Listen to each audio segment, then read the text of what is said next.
7 years ago, they looked for me in this house, they couldn't find me. Even now, you look for me in this house, you will not find me. So please, usijaribu tena. You're wasting your time. Yeah? If you want me, it's a simple summons and I'll appear where you want me. Stop looking for me in this house. You'll never find me. Never. Please. This is Wajinga. We were not born yesterday. All right?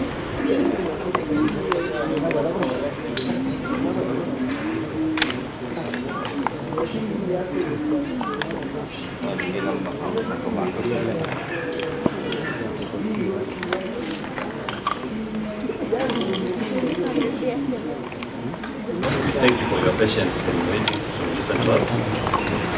With me is Mr. Mjinga and Mr. Siemo. I'm Willis Otieno. We are counsels for Jimi Wanjigi and his family. As you may be aware, last night there was an intensive search in this residence. The police did say what they're looking for, and that team completed its work at 4 a.m. in the morning. And they took an inventory of everything that they thought would assist them in their investigations. What they took were 3 flags, iPhones, iPads, a receipt of Total Energies. That is all that the state at that time deemed to be criminal evidence to use a criminal court.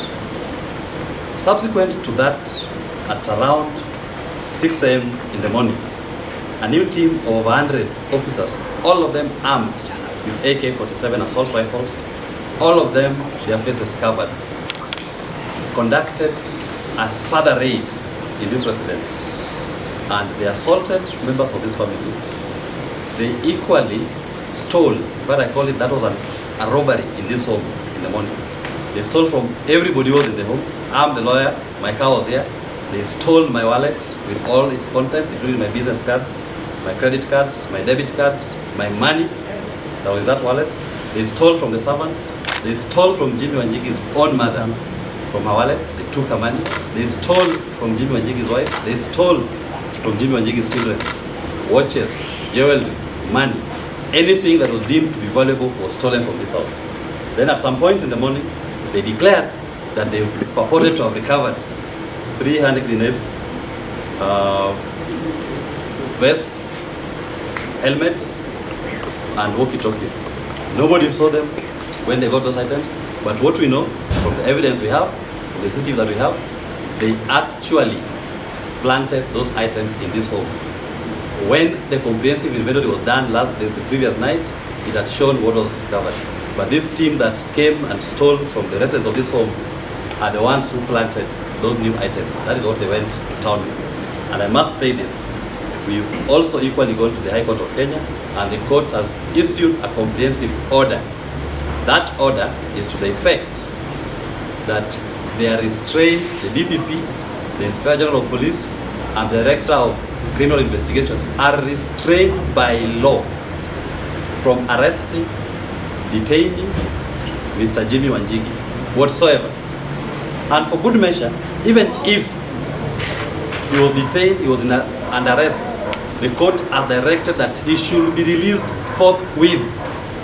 That order is available, and we expect the state, we do believe there are state elements in the state who believe in the rule of law, to obey that order.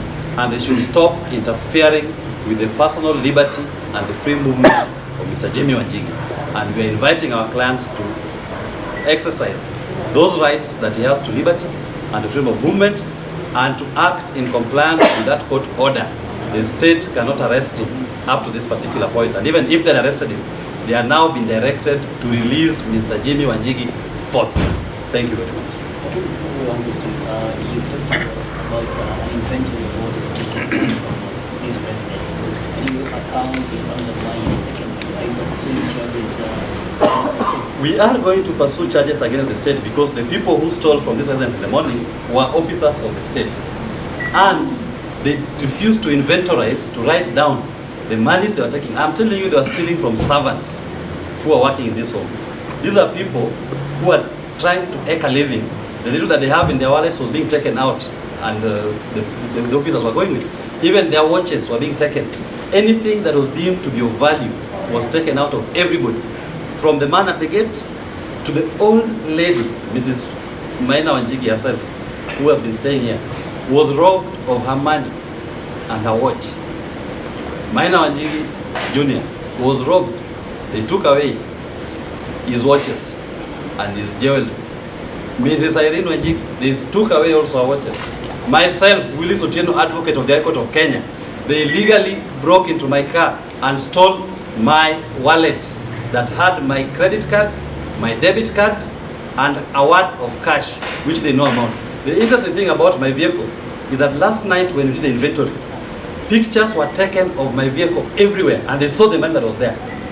They then decide to come back and steal from my car, an officer of the court. If they steal from an officer of the court who is only doing his duty, who else can they steal from? How will they respect the court processes? We are now calling upon those who are still within the establishment that believe in the rule of law. You now must obey the court order. Do not arrest Mr. Wanjigi, and if you've arrested him, kindly release him to enjoy his freedom of liberty and movement.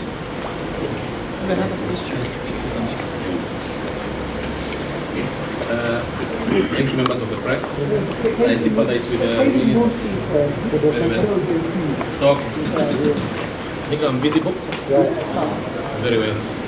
My name is Wanjigi. I'm part of the legal team for Mutembei Wanjigi, and I act alongside Mr. Osiemo and my senior Mr. Willis. I'll just be very brief and say that a man or a woman's house is his castle. That cardinal rule and maxim is that any state agency or enterprise should exercise a lot of restraint before entry or seizure of such an entity. What happened here is very regrettable. The events that transpired on the morning of the 8th, culminating in the morning of the 9th today, are highly regrettable on 4 grounds. One is that the multi-agency operation that was carried here yesterday did that in the absence of any valid court order or any court order whatsoever granting such an access or such a warrant of search. The reason I say that is that if indeed the police or any agency was of the considered view that there are items here of great public safety of concern, the decent and the honorable thing to do was to move the requisite court, pursue and obtain a court order, and then my client would have a chance to respond to it. What we saw here yesterday is a wake-up call to every right-thinking member of our society, because if it can happen at the residence of Modega 44, then what about the common mwananchi? And it's highly regrettable that as a civilized society governed by the rule of law, the police can come over, burgle up innocent children in total violation of the rights of the children, in total violation of the rights of the aged persons. If indeed they are seeking Jimi Wanjigi, criminal culpability is not transferable. What does the watchman have to do with it? What does my friend Willis have to do with it? Secondly, and very importantly, what happened here is what we have happened is the weaponization of our politics, whereby if you hold a contrary view, you are deemed an enemy of the state.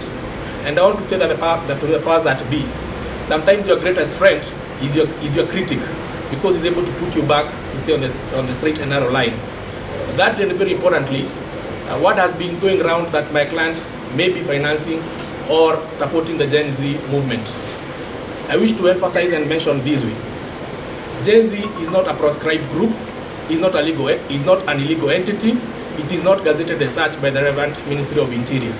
There is nothing illegal, either through finance, either through participation, or through lending any aid to the Gen Z movement, because it is your right within the confines of the law.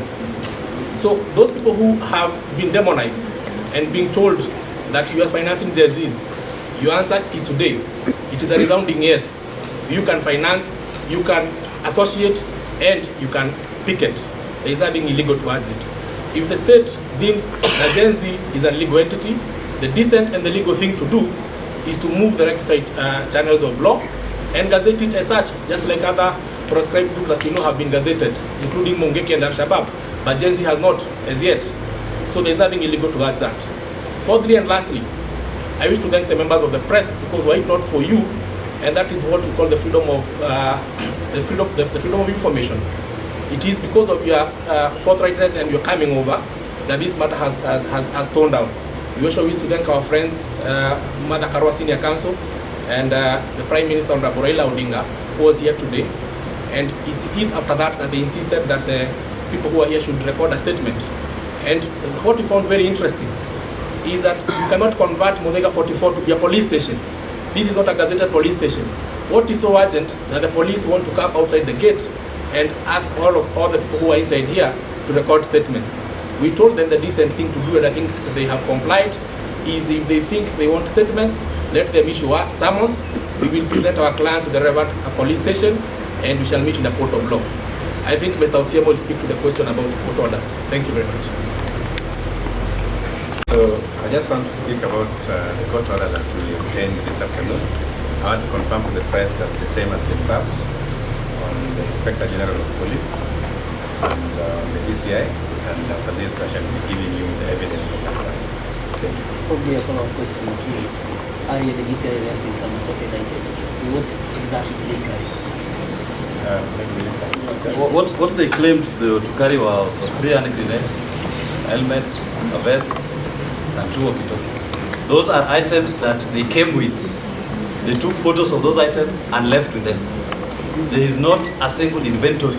We have an inventory signed by not less than 5 police officers, not less than 3 members of the family, not less than 2 advocates of more than 10 years standing, who signed an inventory after a comprehensive search dated the 9th of August 2024. What is this new inventory they are coming up with? Where were they when we were doing the earlier inventory and the search that everybody participated in?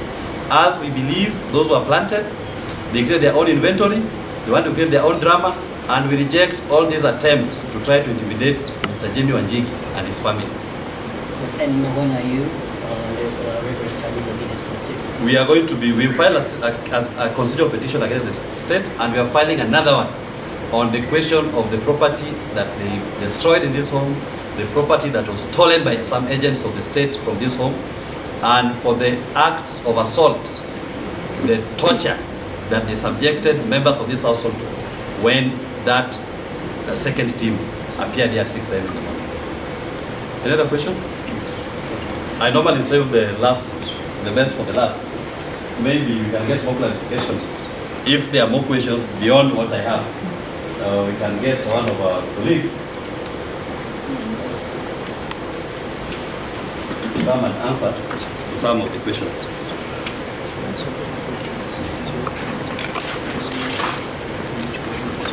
Habari zenu? Mko salama? Very good. Very interesting. Very interesting. Where is Willis? You told them everything? I've told them everything, unless there's any more question they have to you. Okay. Let me say something very short. 7 years ago, they say the more things change, the more they stay the same. 7 years ago, right on these steps, had a similar incident and a similar press conference. We were bambiwad for 3 days. This time it has been for 2 days. For nothing else but expressing our political right to express ourselves and be part of the democracy that our constitution enshrines.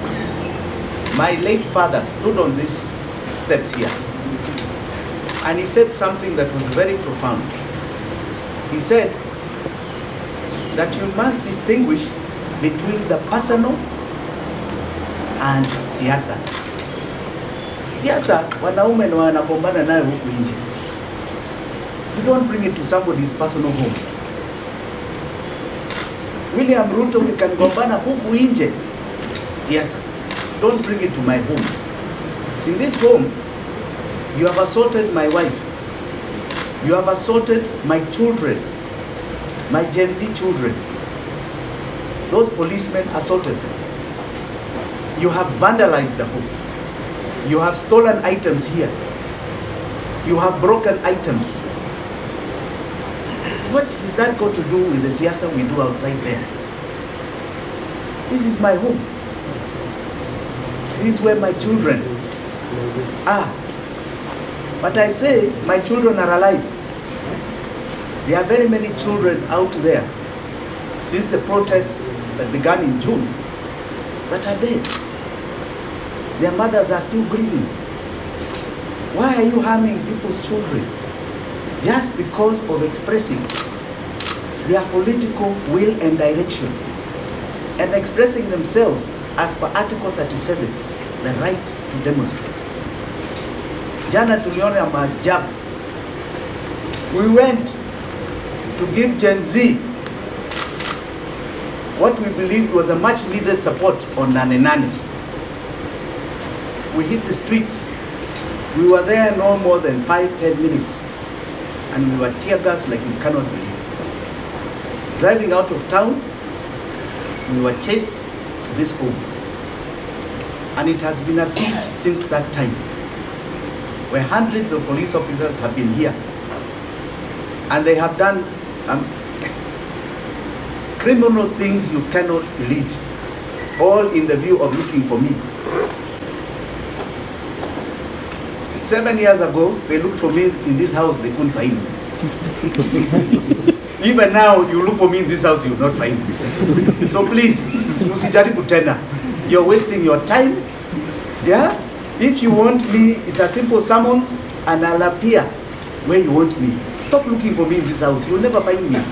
Never. Please. This is Mjinga. We were not born yesterday. All right? Now, I want to be very clear here. I am firm in my commitment for democracy of this nation. I have been very vocal about the economy of this nation. And it is the economy of this nation that has led to Mandamano. There is no economy here. William Ruto, you are collapsing the economy of Kenya. That is what I speak about. Please, don't try and make me a criminal. You come and plant things in a car that is found at my gate. Please, this of it, fortunately, you know, technology. We have got a woman planting those things in that car on CCTV. You come and vandalize the CCTV here. You know, iko kitu inaitwa iCloud. It doesn't make any difference. Right? Please get with it. You seem like you are far behind technology hata nyinyi, you intelligence officers. Right? Please. You then come after taking an inventory in the night. You come again in the morning, una plant vitu, alafu you say take another inventory. You are here, you search the whole place, you found nothing. Then you now come to say 2 hours later, mumepata vitu zingine. Planting things, same script as 7 years ago, where you try to plant some things in my residence in Malindi. You say I have guns. Come on, please. We are not children anymore. Face up to reality. Kama umeshindwa na kazi, you can kindly exit that job. That's what some of us are asking. You have failed, William Ruto. Ruto must go is not only a song, it is now a belief. Kindly, umeshindwa na kazi. And don't fool anybody. Don't try and fool anybody. It is reality. That no matter what you do from now, it is just going to be more and more economic pain to Kenyans. And it is very unfortunate that you want to pretend and lie that you can solve our problem. You cannot. Na saa ingine, you know, sometimes it's good to be a man enough, as they say. Kama umeshindwa na kazi, useme, hii hafadhali tupatie mtu mwingine aendelee nayo. Sisi tumeshindwa. That is the only reason why you're seeing us being victimized. Why they are trying to brand us as criminals. We are not criminals. We are voicing everything here openly. We are being very clear. We don't know what you are fearing with our voices. We are going to keep speaking, right? And we are going to continue. And I can tell you, the time for honoring yourself is soon coming to an end. Asanteni sana. I also would like to thank those who have stood with my family when I have been in hiding in these premises. Let me say I was watching events. And I want to thank those who have stood with my family. Raila Odinga, Martha Karua was here for hours. Kalonzo Musyoka made some calls to my lawyers. Eugene Wamalwa was here. A lot of relatives and friends. More importantly, my good friend Willis Otieno, my lawyer, my deputy, lawyers like Osiemo, friends like Kibuchi, lawyers like Jage. I can tell you the list is long. And I want to encourage Kenyans. There's nothing like brotherhood and neighborhood. There's nothing better. Only family is better than that. Stand with your people, stand with your person next to you when they're in problems. Stand with them when they are doing the right thing, but they're in problems. Tomorrow it will be you if you don't stand with them. I can say today people stop. For those kids who have been killed during this Mandamano, I want to tell you with all my heart, I stand with you. I stand with those families. And if you want to kill more William Ruto, don't worry. You know, you also have children. The curses of God are wide and far. Be very careful. Very careful. Very, very careful. Because with every bad deed you do, you define your exit. And history has a lot of records. So kindly, stop killing our children. It's about time we stop those taboos. So please, Kenyans, stand with those who are hurting for expressing their democratic right, for voicing your opinions, for standing up for the better of Kenya, because that's what they're standing up for. God bless you. Asante sana. Your question. Statement with who? Have I received summons? No, who has summoned? I've received no summons. What statement? About for what? Have I committed a crime? Oh, against them? Oh, that I will sue them for monies they cannot believe.